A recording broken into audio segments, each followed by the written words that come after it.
So you want to know how to master your main, right? Well, let me tell you something. It's been taking me 180 hours, but I've figured out how to master your main. Let's start off with Thor, right? Thor is my first main on this game, and the playstyle is an off tank, right? Where his kit focuses more on mobility, crowd control, and generating temporary health through his Thor Force mechanic, rather than just doing pure damage, requiring players to actively manage his abilities and positioning to maximize his impact on the battlefield, right? Essentially, his strength lies in disruption and peeling for his team rather than raw damage. So, at first, I thought I was good with Thor. I played him the most, I got him to Lord level, and I thought I was good, right? But I started seeing a dramatic increase in the kills I would get and the help I would provide for my team when I started playing him the way he was supposed to be played. So I started playing him in a way where if anyone comes towards my teammates, I am their protector. I am not a tank person to go in by myself. I'm not doing raw damage to everybody and killing everybody in my path. No, no, no. If anyone attacks my team, I'm there to protect them. And so I know that sounds very obvious, and I know it sounds simple, but I think it's a lot harder for people to admit that they don't really know how to play the game. They don't really understand how to play in a team setting. They're used to shooting games where they're just more focused on kills or assists or whatever, and they think that, oh well, I got the most kills in the game. I got MVP. I got SVP, so I'm doing the best. But in reality, it's like, no, you're not doing that good. You just think you are. So mastering your main is more than just getting the most kills. It's more than just getting MVPs and SVPs. It's more than just getting the most heals and the most assists. It's truly how you provide for your team. This game cannot be a single player game. It's not solo comp. I got whoever the best is. No, it's team, team, team. If your team sucks, you can go 30-0 and still lose the game. If your team doesn't know what they're doing, if you're not pushing objectives, if you're not helping each other. So I think the perspective that people need more is what am I doing to help the team? Forget if we're winning or losing. What am I doing to help the team? And once I started playing Thor in that way, I started seeing such like you'll see it in this gameplay. This is one of my best games with Thor. This entire video shows where I'm like, man, if anybody attacks my team, I'm going after those people. I'm protecting my team because that's Thor's job. Other characters, maybe their job is to flank and do damage. Maybe their job is to heal more. Maybe their job isn't to heal as much, but to provide just backup with uh damage boosts and stuff like that, or shield. You have to figure out how your character is supposed to be played, and you have to choose to play them in that way, the best way you know how, right? With your style. That's how you get different play styles and people that play differently and have different, and you get that signature like, oh, that's that guy playing again. It's because everybody can have a different play style. You learn the character, you learn how they're supposed to be played, you master that, and then you develop the way you want to do it, right? Do the way they're supposed to be played, but in your own way, if that makes sense. So that's what I do with Thor. So I actually do really well with Thor on an average daily basis. But let me go over a couple of mains. I don't have every character on the game, but I have a couple of people that if you main any of these characters, you'll definitely discover if you can master your main and if that's a person you want to play, right? So let's go over someone else, right? Mr. Fantastic, for example. In Marvel Rivals, right?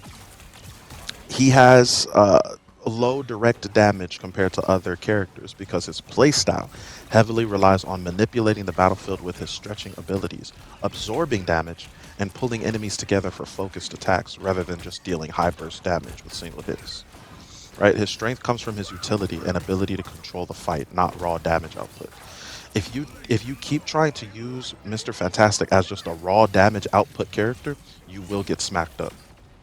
That's why some people are like, I don't get his kit. I don't get his kit. I actually understand his kit a lot. But the only way you're gonna succeed with Mr. Fantastic is if you lean more onto his abilities to control the battlefield. He needs to have people near him for him to do the best he can do. He needs to have people backing him up You have to get near your team and use your stretching abilities to manipulate the battlefield, right? Let's go further. Let's go Spider-Man, right? He's considered to have low damage. Why? Because his playstyle heavily relies on mobility and positioning, requiring him to first set up with his web attacks to apply damage buffs before dealing significant sorry, sorry guys, excuse me. Before dealing significant damage, making him more of a hit and run character rather than a high damage dealer up front. This combined with his relatively low health pool means he needs to carefully manage his abilities to effectively take down enemies. A lot of people don't understand that. They try to rush in with Spider-Man. They try to capture bases with Spider-Man. To be honest, you're supposed to be around your team and then and then right when the enemies are distracted by your team, go around, flank in different positions and hit those guys from the side. Catch people that are just by themselves, healers that are by themselves, that don't have a lot of health, and web them up and rush them and then get up out of there, run away, you know. And a lot of people don't know how to play like that, so that's why they get smacked up with Spider-Man. He's also just really hard to use. He has a high skill ceiling. Let's go further. Let's say Black Panther, right? How you master him. He doesn't actually have low damage, but he appears to have less damage than other characters do because his playstyle is focused on high mobility, defense, and sustained damage through his passive ability that scales with lost health, make him making him more of a poke character than a high burst damage dealer.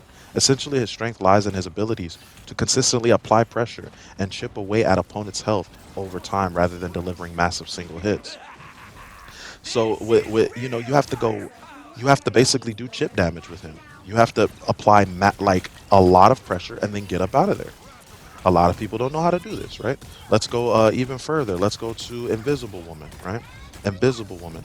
She seems to have low damage, and people are like, "Oh, I don't get her. Why? Right? Why? Because her design is focused on support abilities like healing and force field protection, meaning her offensive capabilities are secondary to her utility in shielding and aiding teammates.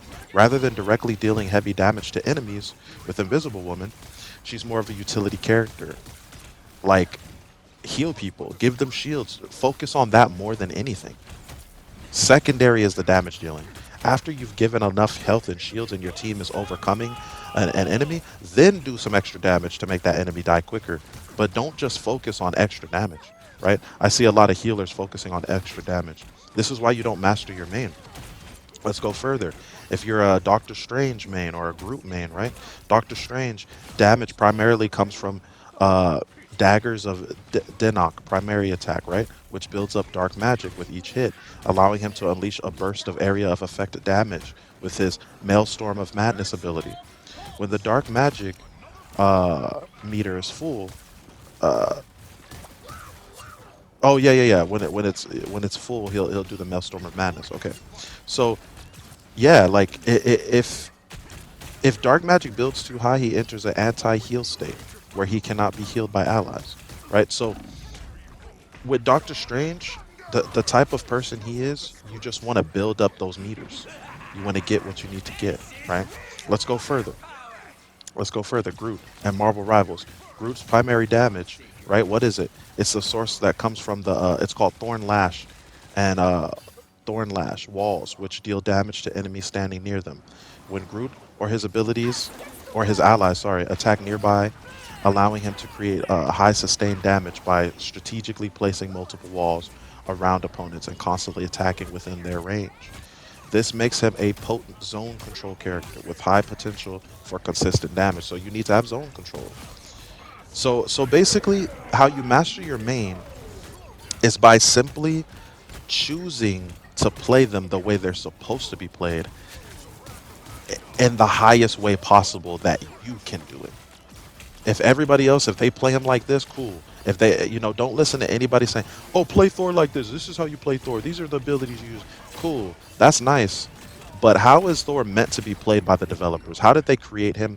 How did they create Spider-Man? How did they create Magic? How did they create? And what is that character's purpose in the game, in a team setting? Once you can find out what their purpose is in a team setting, I promise you, you will master your main.